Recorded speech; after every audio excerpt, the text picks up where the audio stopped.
Bonjour Guillaume. Anthony Morel, la tech. Bonjour Anthony. Bonjour Guillaume.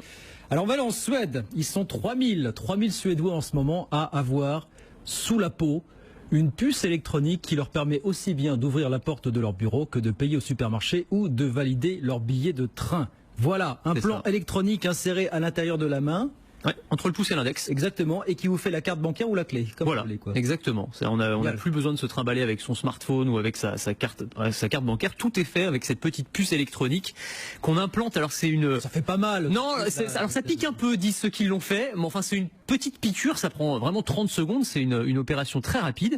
Et donc ils se font implanter réellement une puce électronique. On appelle ça des body hackers. C'est-à-dire ils transforment leur corps en fait avec de l'électronique. Bon. Et donc ils vont pouvoir, comme le fait cette dame qu'on voit à l'écran pour ceux qui nous regardent sur BFM Business, badger à sa salle de sport. On peut prendre le train aussi. Il y a la compagnie ferroviaire suédoise, l'équivalent de la SNCF, qui s'appelle SJ, accepte maintenant ces puces électroniques comme billets dans les trains. Donc en gros, quand le contrôleur passe, vous approchez votre main et c'est la main qui bip. Enfin, ça va jusque là quand même. Et puis effectivement, on peut s'en servir aussi pour payer au supermarché ou comme carte de fidélité.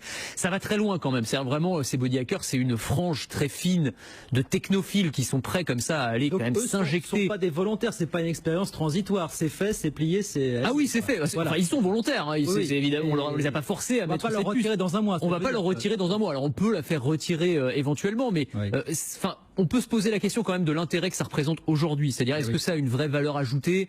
On gagne un petit peu en confort, on n'a plus besoin de sortir sa carte ou son smartphone. Mais enfin, est-ce que le jeu en vaut la chandelle? J'en suis pas sûr. D'autant qu'il y a des interrogations, y compris médicales. On ne connaît pas vraiment les conséquences à long terme que peuvent avoir comme ça l'injection d'un corps étranger à l'intérieur de la main. Et apparemment, il y a de plus d'entreprises qui proposent de remplacer là aussi le badge d'accès électronique par une puce insérée. Oui, alors ça va encore plus loin, mais effectivement, il y a des entreprises, alors en Suède, mais aussi en Belgique, aux États-Unis. La dernière, c'était une entreprise qui s'appelle Three Square Market, entreprise américaine qui propose effectivement, à la place d'avoir un badge, vous avez là encore une puce électronique qui va servir à badger, à ouvrir certaines portes, à utiliser la photocopieuse, à payer son sandwich ou son café à la machine. Là encore, c'est sur la base du volontariat. Alors moi, c'est des chiffres qui m'ont étonné dans cette entreprise, donc qui est une PME. Il y a 80 salariés auxquels on a proposé cette puce et il y en a 50 qui l'ont accepté. Je trouve ça énorme. Je pense pas que si on proposait ça dans la rédaction, il y aurait 2/3 des personnes qui accepteraient. Donc ça m'étonne beaucoup.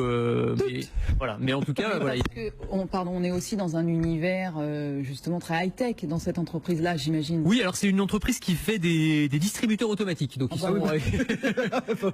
se transforment en distributeurs automatiques. Ouais, c'est ça. Mais bon, voilà. En tout cas, il y a un intérêt certain pour ces technologies qui, encore une fois, pour l'instant, à mon sens, ne servent pas à grand chose. Si même vous le dites. Non, mais c'est ça. Mais à terme, ils imaginent qu'on pourrait intégrer, par exemple, ça peut être un passeport, par exemple. Quand on voyage, on n'aurait plus besoin d'avoir son passeport.